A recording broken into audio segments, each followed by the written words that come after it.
Right breaking news చూస్తున్నారు. అఘోరి వ్యవహారం రోజుకొక మలుపు తిరుగుతుంది. అయితే అఘోరి పైన చట్టపరమైన చర్యలు తీసుకోవాలని స్వామీజీలు డిమాండ్ చేస్తున్నారు. ఏపీ తెలంగాణ పోలీసులు అఘోరి పైన కేసు ఫైల్ చేసి శ్రీవర్షిణిని తన తల్లిదండ్రులకు అప్పజెప్పాలని కూడా స్వామీజీలు సూచిస్తున్నారు. ఇదే నేపథ్యంలో అఘోరి పైన చట్టపరమైన చర్యలు తీసుకోవాలి, అదేవిధంగా వెంటనే కేసు ఫైల్ చేసి తనను అరెస్ట్ చేసి ఎవరైతే శ్రీవర్షిణి ఉన్నారో తనను తన పేరెంట్స్కి అప్పచెప్పాలని కూడా ఇప్పటికే స్వామీజీలు చెప్తున్నారు. అయితే ఈ బాధ్యత మొత్తంగా ఏపీ తెలంగాణ పోలీసుల పైన ఉందని కూడా స్వామీజీలు చెప్తున్నారు. అయితే అఘోరి కిన్నెర అఖాడాకు కిందికి వస్తారని చెప్పారు స్వామీజీలు. ఇదే విధంగా కిన్నెర అఖాడాకు చెందిన వారు వస్త్రాలు ధరిస్తారని కూడా ఒక క్లారిటీ ఇచ్చినటువంటి పరిస్థితి కనిపిస్తుంది. అయితే అఘోరాలు ఎవరైతే ఉన్నారో వాళ్ళు జనవాసాల్లో బయటికి రారు, బయటికి తిరగరంటూ కూడా క్లారిటీ ఇచ్చారు. నేపాల్ ప్రయాగ్రాజ్ శ్మశానాల్లో మాత్రమే ఉంటారని కూడా దీనికి సంబంధించి అఘోరాలకు సంబంధించి స్వామీజీలు క్లారిటీ ఇచ్చారు. అఘోరి చేష్టలు మత విద్వేషాలు రెచ్చగొట్టేలా ఉన్నాయని కూడా ఆరోపించారు. అదేవిధంగా అఘోరి చేసే చర్యలను తీవ్రంగా ఖండిస్తూ వివిధ మఠాలకు సంబంధించిన స్వామీజీలు ఆగ్రహం వ్యక్తం చేశారు. అఘోరి చేస్తున్న ఏవైతే పనులు ఉన్నాయో అవి ఖచ్చితంగా వివాదాలకు దారితీస్తాయని కూడా విమర్శించారు. అయితే దీనికి సంబంధించి స్వామీజీలు ఏం మాట్లాడారో వారి మాటల్లోనే విందాం.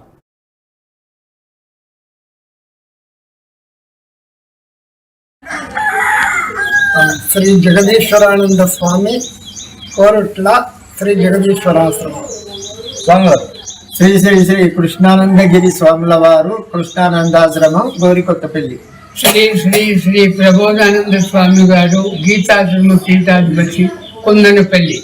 మా పేరు నాగసాధు కైవల్య దత్తానందగిరి స్వామి నిజామాబాద్ జిల్లా. శ్రీ పంచాయత్ మహానిర్వాణి దచ్చేమడి దిగంబర నాగ సన్యాసి.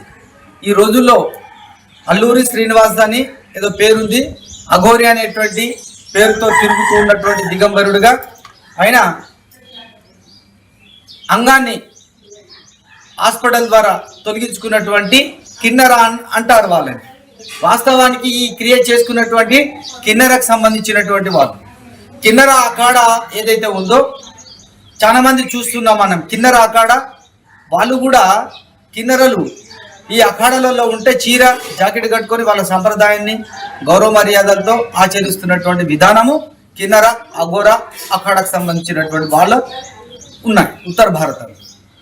రెండవది అఘోరాల విషయానికి వచ్చినట్లయితే అఘోరాలు సాధ్యమైనంత వరకు దిగంబరులుగా తిరగరు. వాళ్ళు అవసరం నిమిత్తం శ్మశానాలలో, అది ప్రయాగ, మరి నేపాల్లో ఉన్నటువంటి కాఠ్మండు, రెండవది ప్రయాగరాజ్లో ఉన్నటువంటి ఒక 50 కిలోమీటర్ దూరంలో శ్మశాన వాటికల్లో వాళ్ళు అఘోర సాధనలు చేసుకుంటూ నల్ల బట్టలు ధారణ చేస్తుంటారు. ఇక నాగసాధువుల విషయానికి వచ్చినట్లయితే వాళ్ళ ఆశ్రమాలలో దిగంబరులుగా కొందరు ఉంటే, కొందరు వస్త్రధారణ చేసి కొందరు మొక్కాళ్ళ వరకు వస్త్రాన్ని కట్టి విభూతి ధారణ చేసి తిరుగుతూ ఉంటారు. ఈ సాంప్రదాయాలు పూర్వకాలం నుంచి ఈ రోజు వరకు జరుగుతున్నటువంటి క్రియ. మరి ఇక్కడ మన శ్రీనివాస్ అనేటువంటి వ్యక్తి ఈ మధ్యకాలంలో చాలా గందరగోళాలను సృష్టిస్తూ, అల్లకొల్లాలను సృష్టిస్తూ, మత విద్వేషాలను రెచ్చగొట్టే విధానంగా ఈయన మత కొల్లాలకే కల్పించడానికి, మత కల్లోలాలను సృష్టించడానికి యావత్ తెలుగు రాష్ట్రంలో సంచారం చేస్తున్నటువంటి విషయం ఇది. మేము ఈరోజు స్వామీజీల సమక్షంలో తీవ్రంగా ఖండిస్తున్నాం.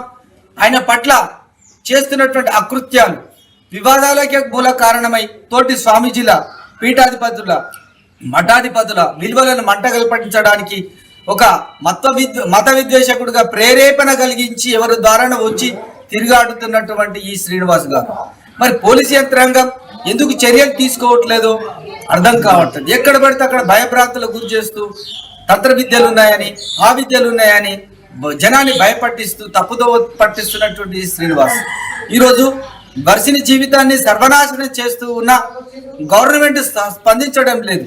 ఎందుకని మీరు నిద్రపోతున్నారు? పోలీస్ యంత్రాంగమే కానీ అటు ఆంధ్రప్రదేశ్లో ఉన్నటువంటి గవర్నమెంట్, పోలీస్ యంత్రాంగం ఎందుకు నిద్రపోతా ఉంది? మొద్దు నిద్రలో ఎందుకున్నారు మీరు? అదే తెలంగాణ రాష్ట్రంలో ఉన్నటువంటి పోలీసు యంత్రాంగమే కానీ గవర్నమెంటే కానీ మొద్దు నిద్రలో ఉంది. ఒక ఆడపిల్ల జీవితాన్ని అంగమే చిరఛేదనం చేసిన తొలగించుకున్నటువంటి ఈ శ్రీనివాస్ గారు మరి ఒక తోటి అమ్మాయిని జీవితాన్ని సర్వనాశనం చేస్తూ ఉంటే ఎంతవరకు ఇది సమంజసం? మీరు ఎందుకు ఊరుకుంటున్నారు? తల్లిదండ్రులు వలవల ఏడుస్తూ ఉన్నా మీకు బాధ కలిగించడం లేదా? ఓ పోలీసు వాళ్ళు ఎందుకయ్యా ఈ విధంగా ఆడపిల్ల జీవితం సర్వనాశనం అవుతూ ఉంటే ఎందుకు మీరు పట్టించుకోవట్లేదు? 2 రాష్ట్రాల్లో ఉన్నటువంటి పోలీసులారా,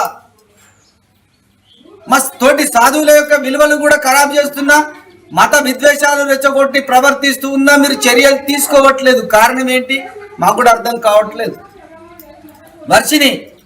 వర్షిని యొక్క జీవితం మేజర్ అయినటువంటి ఒక చిన్న నెపంతో ఆడ ఏం చేసుకుంటారు? పెళ్లి చేసుకొని తల్లిదండ్రులు వలవల ఏడుస్తూ ఉన్న పోలీసు వాళ్ళు చర్యలు తీసుకొని వాళ్ళ తల్లిదండ్రులకు అప్పచెప్పి అసలు సైకలాజికల్ గా ఆమెను హాస్పిటల్ ట్రీట్మెంట్ చేయించాల్సినటువంటి డిపార్ట్మెంట్ ఎందుకు మీరు నిద్రపోతున్నారు? అమ్మాయి డిప్రెషన్ లో ఏం చేశాడో తెలియదు. ఆ శ్రీనివాస్ డిప్రెషన్ లో ఉన్నటువంటి తక్షణమే హాస్పిటల్ తీసుకెళ్లి వైద్యాన్ని చేయించి ఆమె తల్లిదండ్రులకు అప్పచెప్పాల్సినటువంటి బాధ్యత మీది. అంటే ఆధారం లేకుంటే అయితే రాదు. మీ అందరికీ తెలిసిందే, ఎల్లూరి శ్రీనివాస్ ఏదైతే పైశాచికతమైన పనులు చేసేసి ఆధారాలు లేవు ఎవరేం చేస్తారని మాట్లాడుతున్నారో ఆయన గారికి చెప్పాల్సిన విషయం ఏంటంటే ఎక్కడికి పోయినా చట్టం ప్రకారంగానే పోతున్నాము, న్యాయం ప్రకారంగా పోతున్నాము, ధర్మం ప్రకారంగా పోతున్నాం. కాబట్టి ఆ అమ్మని కాపాడే బాధ్యత అందరికీ ఉన్నది. ఈరోజు ఇక్కడ మహిళా సంఘాల దగ్గరకు వచ్చాము. తర్వాత రేపు వేరే విషయాలలో కూడా మేము న్యాయపరంగానే వస్తాము. ఇప్పుడు వర్షిని వాళ్ళ పేరెంట్స్ వచ్చారు, వర్షిని వాళ్ళ నాన్నగారు వచ్చారు, వాళ్ళు మాట్లాడారు మాతోని, వాళ్ళ అన్నగారు వచ్చారు, ఇంకొకరు ఇప్పుడు మేడంతో కూడా వాళ్ళు మాట్లాడుతున్నారు. అక్కడ మంగళగిరికి వెళ్ళేసి కూడా ఉమెన్ కమిషన్లో కూడా మాట్లాడాల్సిన అవసరం ఉందని చెప్పారు వాళ్ళందరూ. కాబట్టి మీ అందరికీ కూడా తెలియజేయాల్సిన విషయం ఏంటంటే శ్రీనివాస్ చేస్తున్నదంతా ముమ్మాటికి అవాస్తవము. ఇంకో విషయం నాకు నిన్న రాత్రి తెలిసిన విషయం ఏంటంటే చాలా మందిని అయినా నన్ను ఎవరన్నా అడ్డుకుంటే చేస్తే మంత్రాలతోని లేకపోతే యంత్రాలతోని నేను అది చేసేస్తా చేతబడి చేసేస్తా అంటున్నాడంట. ఎల్లూరి శ్రీనివాస్కి నేను చెప్తున్నాను, మిగతా యావత్ భారతదేశంలో ఉన్న అఖండ ప్రజలకు చెప్తున్నాను, ఆయనకి ఏమీ రాదు. ఆ మంత్రాలు తంత్రాలు అని చెప్పేసి మిగతా అధికారులు ఎవరు భయపడుతున్నారంట. ఆయనకు అలా ఒక ప్రెస్ నోట్ రిలీజ్ చేపిస్తాను, అక్కడ అఖాడాల నుంచి చేస్తానన్నారు. మీ అందరూ కూడా చెప్పేది ఏంటంటే ఆయనకు మంత్రాలు వచ్చేసి తర్వాత ఇంకేదో చేసేస్తాడని అలాంటి భయాలు పెట్టుకోకండి. నేను శివరుద్ర సాధువుని, నేను ఒక సాధకుడిని, నాతో పాటు ఎందరో గురువులు, సాధువులు, పీఠాధిపతులు, మతాధిపతులు అందరూ మద్దతుగా ఉన్నారు. అందరూ బయటికి రావాలని లేదు. కాబట్టి ఏంటంటే శ్రీనివాసు చెప్పే ఆ మంత్రాలకు చింతకాయలు రాలవు. ఆయన న్యాయపరంగా రావాలి. జెండర్ మార్చుకొని బ్రీస్ట్ ఇంప్లాంటేషన్ చేసుకొని ప్రాస్టిట్యూషన్లో ఉన్నాడన్న విషయం కూడా నిన్న రాత్రి తెలిసింది. నిన్న వాళ్ళ ఇంటి నుంచి నాకు ఫోన్ వచ్చింది, ఆయనను వదిలిపెట్టమని చెప్పేసి. మా నాన్నగారు ఇలా మీ పెళ్లి చేసుకుంటే ఏమవుతుందని చెప్పేసి ఊరు నుంచి ఫోన్ వచ్చింది. ఆయన గారు ఏదైనా కౌంటర్ ఇస్తే డైరెక్ట్గా హైదరాబాద్కు ఈరోజు మేము కమిషనర్ దగ్గర కాల్ చేసాము, ఇక్కడ వచ్చాము. ఈ విధంగా ముందుకు రావాలి, ఈ విధంగా మాట్లాడితేనే ధర్మం ఉంటుంది. కానీ ఎక్కడో వెళ్ళి నువ్వు పెళ్లి చేసేసుకొని ఇంకా నా పెళ్లి అయిపోయింది, పొద్దున నేను తాళి కట్టలేడు అంటే రాత్రి వెళ్ళి తాళి కట్టిండు. అలాంటి పెళ్లి చుట్టుపక్కల చూడండి. ఆయన గారు ఏదో పెద్ద చేసేస్తాడనంటే అడవిలోకి వెళ్ళేసి అనామకులైన మనుషుల మధ్యలో చేరేసి ఒక పెళ్లి వీడియో పెట్టిండు. పురుషాంగం లేని నీకు పెళ్లి అవుతుంది, ఆ పెళ్లికి విలువ లేదని తెలుసు. శాసన గ్రంథాల్లో లీగల్గా కూడా ఉంది.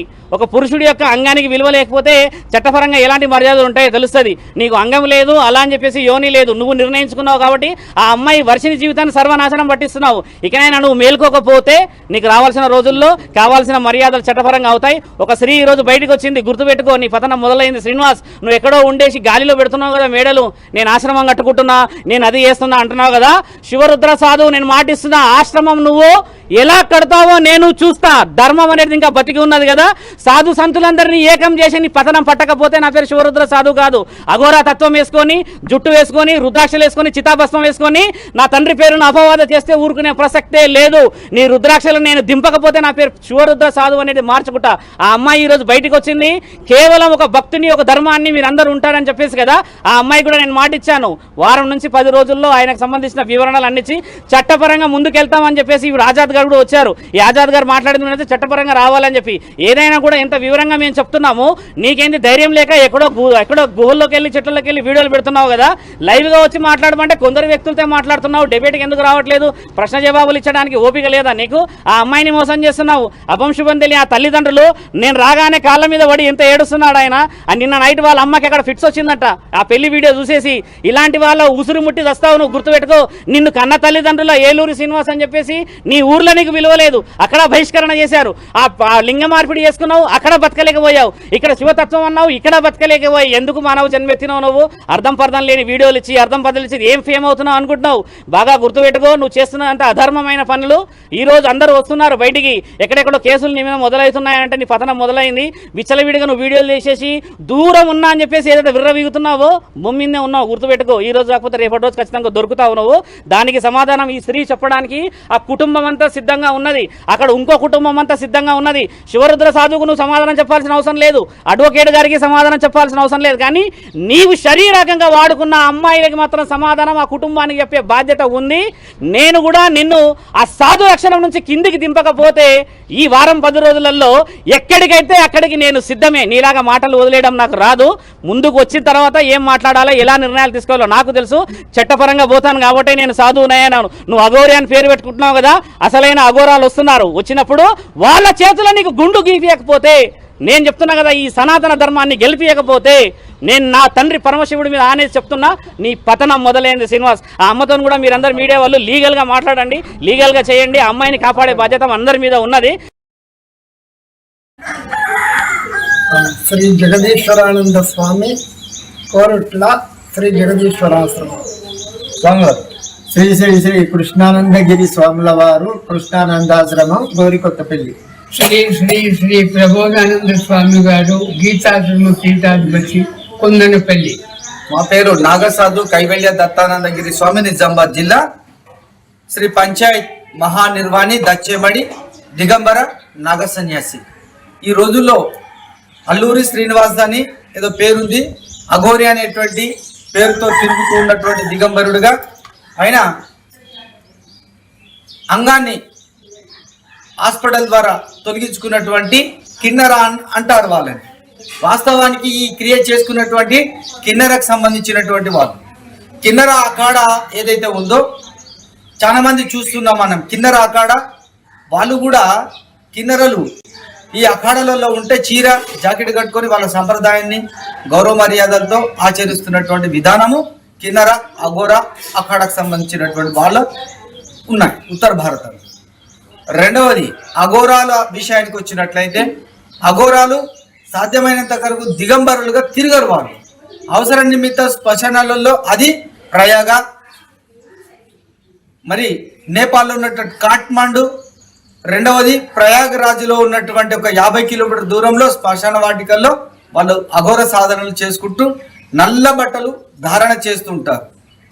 ఇక నాగసాధువుల విషయానికి వచ్చినట్లయితే వాళ్ళ ఆశ్రమాలలో దిగంబరులుగా కొందరు ఉంటే, కొందరు వస్త్రధారణ చేసి, కొందరు మొక్కాళ్ళ వరకు వస్త్రాన్ని కట్టి విభూతి ధారణ చేసి తిరుగుతూ ఉంటారు. ఈ సాంప్రదాయాలు పూర్వకాలం నుంచి ఈ రోజు వరకు జరుగుతున్నటువంటి క్రియ. మరి ఇక్కడ మన శ్రీనివాస్ అనేటువంటి వ్యక్తి ఈ మధ్యకాలంలో చాలా గందరగోళాలను సృష్టిస్తూ, అల్లకొల్లాలను సృష్టిస్తూ, మత విద్వేషాలను రెచ్చగొట్టే విధానంగా ఈయన మత కొల్లాలకే కల్పించడానికి, మత కల్లోలాలను సృష్టించడానికి యావత్ తెలుగు రాష్ట్రంలో సంచారం చేస్తున్నటువంటి విషయం ఇది. మేము ఈరోజు స్వామీజీల సమక్షంలో తీవ్రంగా ఖండిస్తున్నాం. ఆయన పట్ల చేస్తున్నటువంటి అకృత్యాలు వివాదాలకే మూల కారణమై తోటి స్వామీజీల, పీఠాధిపతుల, మఠాధిపతుల విలువలను మంటగల్పటించడానికి ఒక మత విద్వేషకుడిగా ప్రేరేపణ కలిగించి ఎవరి ద్వారా వచ్చి తిరిగాడుతున్నటువంటి ఈ శ్రీనివాస్ గారు, మరి పోలీసు యంత్రాంగం ఎందుకు చర్యలు తీసుకోవట్లేదు అర్థం కావట్లేదు. ఎక్కడ పడితే అక్కడ భయభ్రాంతులకు గురి చేస్తూ తంత్ర విద్యలు ఉన్నాయని, ఆ విద్యలు ఉన్నాయని జనాన్ని భయపట్టిస్తూ తప్పుదో పట్టిస్తున్నటువంటి ఈ శ్రీనివాస్ ఈరోజు వర్షిని జీవితాన్ని సర్వనాశనం చేస్తూ ఉన్న గవర్నమెంట్ స్పందించడం లేదు. ఎందుకని మీరు నిద్రపోతున్నారు? పోలీస్ యంత్రాంగమే కానీ అటు ఆంధ్రప్రదేశ్లో ఉన్నటువంటి గవర్నమెంట్, పోలీస్ యంత్రాంగం ఎందుకు నిద్రపోతా ఉంది? మొద్దు నిద్రలో ఎందుకున్నారు మీరు? అదే తెలంగాణ రాష్ట్రంలో ఉన్నటువంటి పోలీసు యంత్రాంగమే కానీ, గవర్నమెంటే కానీ మొద్దు నిద్రలో ఉంది. ఒక ఆడపిల్ల జీవితాన్ని అంగమే చిరఛేదనం చేసిన తొలగించుకున్నటువంటి ఈ శ్రీనివాస్ గారు మరి ఒక తోటి అమ్మాయిని జీవితాన్ని సర్వనాశనం చేస్తూ ఉంటే ఎంతవరకు ఇది సమంజసం? మీరు ఎందుకు ఊరుకుంటున్నారు? తల్లిదండ్రులు వలవల ఏడుస్తూ ఉన్నా మీకు బాధ కలిగించడం లేదా? ఓ పోలీసు వాళ్ళు ఎందుకయ్యా ఈ విధంగా ఆడపిల్ల జీవితం సర్వనాశనం అవుతూ ఉంటే ఎందుకు మీరు పట్టించుకోవట్లేదు? 2 రాష్ట్రాల్లో ఉన్నటువంటి పోలీసులారా మా తోటి సాధువుల యొక్క విలువలు కూడా ఖరాబ్ చేస్తున్నా, మత విద్వేషాలు రెచ్చగొట్టి ప్రవర్తిస్తూ ఉన్నా మీరు చర్యలు తీసుకోవట్లేదు. కారణం ఏంటి మాకు కూడా అర్థం కావట్లేదు. వర్షిని యొక్క జీవితం మేజర్ అయినటువంటి ఒక చిన్న నెపంతో ఆడ ఏం చేసుకుంటారు పెళ్లి చేసుకొని, తల్లిదండ్రులు వలవల ఏడుస్తూ ఉన్న పోలీసు వాళ్ళు చర్యలు తీసుకొని వాళ్ళ తల్లిదండ్రులకు అప్పచెప్పి అసలు సైకలాజికల్గా ఆమెని హాస్పిటల్ ట్రీట్మెంట్ చేయించాల్సినటువంటి డిపార్ట్మెంటు ఎందుకు మీరు నిద్రపోతున్నారు?